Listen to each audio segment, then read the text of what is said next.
ये बात तब की है जब मैं यानी विक्की और मेरा दोस्त महेश हम दोनों अपने दोस्त की शादी में उसके गांव जा रहे थे। विनोद हम दोनों का कॉलेज फ्रेंड था और जहां उसका गांव था वहां मैं और महेश कभी गए ही नहीं थे। फिर मैंने और महेश ने सोच लिया कि अपने दोस्त की शादी में तो जाना जरूर है, इसलिए हमने विनोद से फोन में पूरे गांव का एड्रेस ले लिया। उसका गांव गढ़वाल के पहाड़ों में था। विनोद के बताए अनुसार हम पहाड़ों के एक छोटे बस स्टॉप पर उतर गए। यहाँ से विनोद के गांव जाने के लिए दूसरी गाड़ी पकड़नी पड़ती थी। जब हम बस से उतरे तो काफी अंधेरा हो चुका था। लगभग रात के 8 या 9 बज रहे थे। आसपास कोई गाड़ी भी नहीं दिख रही थी और ना ही कोई इंसान दिख रहा था। पर हमें विनोद ने बताया था कि बस से उतरते ही कोई ना कोई टैक्सी मिल ही जाएगी। पर टैक्सी तो दूर की बात, यहाँ पर कोई इंसान भी नहीं दिख रहा था। मैंने महेश से कहा, अरे यार यहाँ कोई दिख भी नहीं रहा, तू जरा विनोद को तो फोन लगा। मेरी बात सुनकर महेश ने तुरंत विनोद को फोन लगाया, पर उसका फोन स्विच ऑफ आ रहा था। अब क्या करे, विनोद के अलावा और किसी का नंबर भी तो नहीं है। महेश की बात सुनकर मैंने कहा, चल यार थोड़ा आगे जाके देखते हैं, क्या पता कोई टैक्सी मिल जाए। फिर हम दोनों पैदल ही बस स्टॉप से आगे की तरफ जाने लगे। 1 किलोमीटर आगे चलने के बाद भी हमें कोई इंसान नहीं दिखा था। थोड़ी देर और आगे चलने के बाद हमने देखा कि हमारे आगे एक खच्चर वाला आ रहा था। उसके पास आते ही मैंने खच्चर वाले से कहा, भैया ये कंचनपुर कहाँ है। मेरी बात सुनकर वो खच्चर वाला रुक गया और बोला, कंचनपुर तो नाम सुना हुआ है। हाँ याद आया, कंचनपुर। यहाँ से सीधा जाओगे तो लगभग 15 किलोमीटर दूर पड़ेगा। उसकी बात खत्म होते ही महेश ने कहा, यहाँ आसपास कोई टैक्सी मिल जाएगी क्या। फिर खच्चर वाले ने कहा, वो 1 किलोमीटर पीछे जाना पड़ेगा बस स्टॉप पे। फिर मैंने कहा, अरे भाई अभी हम वहीं से आ रहे हैं, वहाँ पर कोई भी टैक्सी नहीं थी। मेरी बात सुनकर फिर खच्चर वाले ने कहा, फिर तो भैया आपको सुबह ही कोई टैक्सी मिलेगी। उस खच्चर वाले की बात सुनकर मैंने कहा, फिर कोई दूसरा तरीका नहीं होगा यहाँ तक आ जाने के बाद। फिर तुरंत ही महेश ने कहा, भाई यहाँ आसपास कोई ऐसी जगह है जहाँ हम रात भर रुक सके। फिर खच्चर वाले ने कहा, यहाँ से थोड़ी दूर पर एक होटल है। पर उसकी बात सुनकर मैंने कहा, पर क्या। उस खच्चर वाले ने कहा, लोग कहते हैं कि वो होटल कुछ सही नहीं है।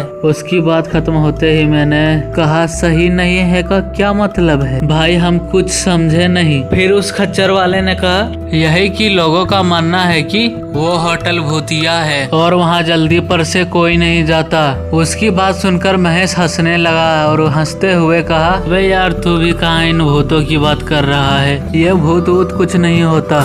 महेश की बात सुनकर खच्चर वाले ने कहा, अरे भाई मेरा काम था आप लोगों को बताना, सो मैंने आपको बता दिया। आपको विश्वास करना या ना करना ये बात अलग है। फिर मैंने कहा, इसका ऐसा मतलब नहीं था, ये तो मजाक कर रहा था।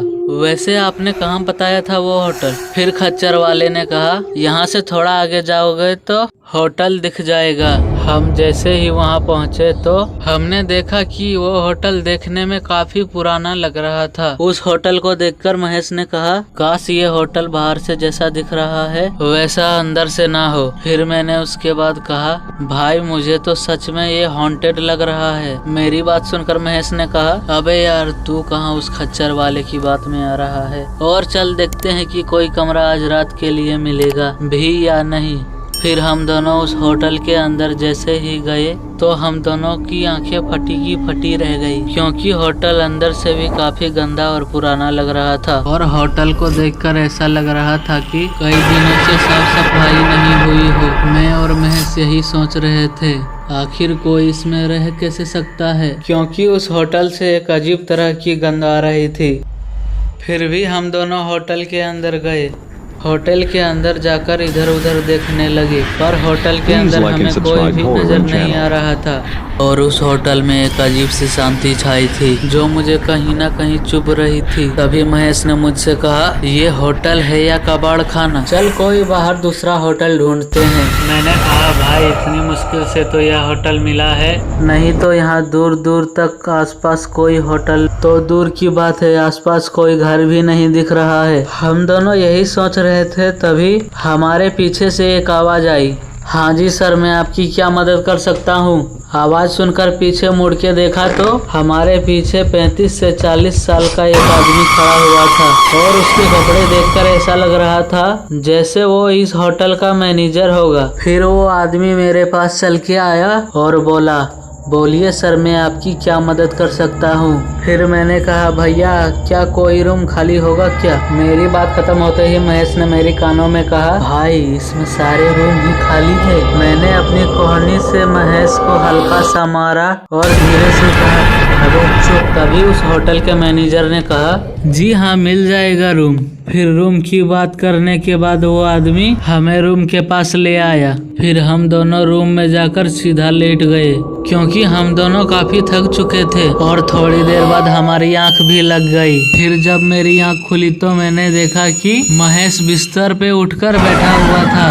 तभी मैंने महेश से कहा कि क्या हुआ भाई, तुझे नींद नहीं आ रही है क्या। उसके बाद महेश ने मेरी तरफ देखा और कहा, ध्यान से सुनो, शायद कोई टॉयलेट के अंदर है। महेश की बात सुनकर मैं भी सुनने की कोशिश करने लगा तो मुझे भी ऐसा लगने लगा जैसे कोई टॉयलेट के अंदर हो। मुझे ऐसा इसलिए लग रहा था क्योंकि टॉयलेट के अंदर से गुनगुनाने की आवाज आ रही थी। आवाज सुनकर मैं और महेश अपने बिस्तर पर ही बैठ गए। तभी ऐसा लगा कि जैसे किसी ने बाथरूम का दरवाजा अंदर से किसी ने हल्का खोला। मैं और महेश टॉयलेट के दरवाजे की ओर ही देखने लगे। तभी बाथरूम का दरवाजा पूरा खुला तो मेरी आंखें फटी की फटी रह गई और मेरे दिल की धड़कन दुगनी रफ्तार से चलने लगी, जैसे मेरा दिल अभी बाहर ही निकल जाएगा। क्योंकि मैंने देखा बाथरूम के अंदर से महेश अपना मुंह पोंछते हुए बाहर निकला। जैसे ही महेश ने अपने मुंह से टॉवल हटाई तो उसकी आंखें भी फटी की फटी रह गई क्योंकि उसने देखा कि मेरे बगल में महेश बैठा हुआ है और जो महेश मेरे बगल में बैठा हुआ था उसकी भी हालत खराब हो रही थी। पर उन दोनों से ज्यादा तो मेरी हालत खराब हो रही थी क्योंकि मुझे समझ नहीं आ रहा था कि इन दोनों में से असली महेश कौन है। तभी बाथरूम के दरवाजे के पास खड़े महेश ने कहा, विक्की जल्दी वहां से उठ, पता नहीं वो कौन है। उसकी बात खत्म होती उससे पहले जो महेश मेरे बगल में बैठा हुआ था उसने कहा, नहीं विक्की पता नहीं वो कौन है, मैं तो कब से तेरे साथ ही हूँ। फिर बाथरूम के दरवाजे के पास वाले महेश ने कहा, भाई तू जब सो रहा था तभी मैं टॉयलेट में गया था और मैं अभी आ रहा हूँ। मैं इन दोनों की बात बड़े ही ध्यान से सुन रहा था। मुझे खुद ही नहीं समझ आ रहा था कि असली महेश कौन है। तभी मुझे याद आया कि महेश के सीधे हाथ में एक निशान है, इसीलिए मैंने कहा कि तुम दोनों से असली महेश जो है सीधे हाथ की बाजू को ऊपर करके मुझे दिखाओ। फिर जो महेश बाथरूम के दरवाजे के पास खड़ा हुआ था उसने तुरंत ही सीधे हाथ की बाजू को ऊपर किया और कहा, देख भाई। मैंने जैसे ही उसकी हाथ की तरफ देखा तो उसके हाथ में एक निशान था। पर तभी जो महेश मेरे बगल में बैठा था उस महेश ने भी हाथ को ऊपर उठाया और कहा, भाई यह देख, तू यही निशान देखना चाहता था ना। मैंने जैसे ही अपने बगल वाले महेश की तरफ देखा तो मेरा दिमाग पूरा खराब हो गया क्योंकि उन दोनों महेश के हाथों में बिल्कुल वैसा ही निशान था जैसा कि मैं सोच रहा था। मुझे अब कुछ नहीं समझ में आ रहा था कि मैं अब क्या करूं और इन दोनों में से किस पर विश्वास करूं और किस पर ना करूं। मैं वहां से भाग भी कैसे सकता था क्योंकि इन दोनों में से एक महेश मेरा दोस्त है और यह समझ में नहीं आ रहा था कि असली महेश कौन है और आखिरकार ये हो क्या रहा है। तभी जो महेश बाथरूम के दरवाजे पर खड़ा था उसने मुझसे कहा, विक्की ज्यादा सोच मत, वहाँ से जल्दी उठ क्योंकि यहाँ आते समय खच्चर वाले ने भी बताया था कि ये होटल भूतिया है। और हम दोनों ने उसकी बात नहीं मानी और यहाँ आकर मुसीबत में पड़ गए। महेश की बात खत्म होती उससे पहले ही जो महेश मेरे बगल में बैठा था उसने कहा, विक्की मुझे तो लगता है यही वो भूत है। और मैं बहुत ज्यादा घबरा गया था क्योंकि इन दोनों में से एक तो महेश है और दूसरा इस होटल का भूत है। मैं यही सब सोच रहा था तभी जो महेश बाथरूम के पास खड़ा था उसने कहा, विक्की जो तेरे बगल में बैठा है उससे पूछ तेरे को घर में किस नाम से बुलाते हैं। उस महेश ने जैसे ही ये कहा तभी जो महेश मेरे बगल में बैठा हुआ था उसने कहा, विक्की इसकी बात मत सुन, ये तुझे फालतू में फंसा रहा है। मुझे शायद अब समझ में आने लगा था कि इनमें से असली महेश कौन है।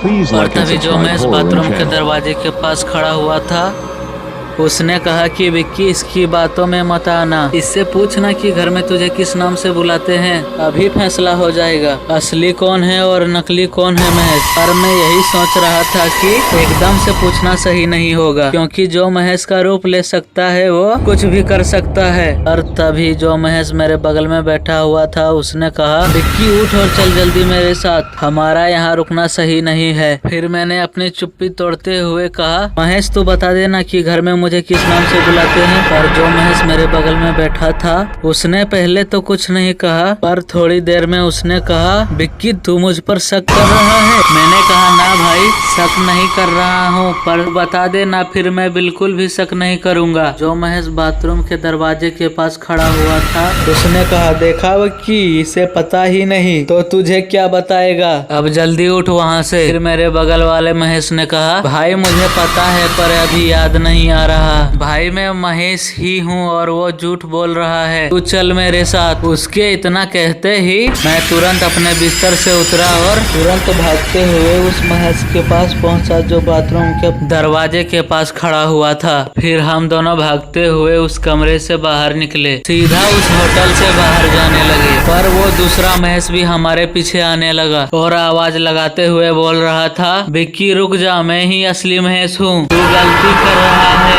पर हम दोनों उसकी आवाज को अनसुना करते हुए भागते जा रहे थे और भागते भागते हम होटल के दरवाजे के पास पहुँचे। हमने जैसे ही दरवाजा खोलने की कोशिश की तो पता चला कि शायद किसी ने दरवाजा बाहर से बंद कर दिया था, कि हमने पूरी जी जान लगा कि दरवाजा खोलने की कोशिश की थी। पर तभी हमारे पीछे से उस दूसरे महेश ने कहा, विक्की तू मुझे अकेले ही छोड़कर जा रहा है, तू कैसा दोस्त है। विक्की मेरी बात का यकीन कर और आजा मेरे साथ, मुझे यहाँ से निकलने का दूसरा रास्ता पता है और वैसे भी ये तुझे नहीं बचा पाएगा, बस मैं ही तुझे यहाँ से निकल सकता हूँ, क्योंकि मैं ही असली महेश हूँ। भाई विश्वास कर मुझ पर और आजा मेरी तरफ, और दोनों साथ में ही बाहर चलते हैं। पता नहीं ये कौन है और तेरे साथ क्या करेगा। वो लगातार ये बात बोलते ही जा रहा था और मुझे अपने पास बुला रहा था। पर तभी मेरे साथ वाले महेश ने कहा, विक्की वो देख खिड़की, उसे तोड़कर बाहर जाते हैं। फिर हम दोनों तुरंत खिड़की के पास गए और पास में ही रखी कुर्सी को उठाकर खिड़की पर फेंक के मारी, जिससे वो खिड़की तुरंत टूट गई। फिर हम दोनों होटल से बाहर निकले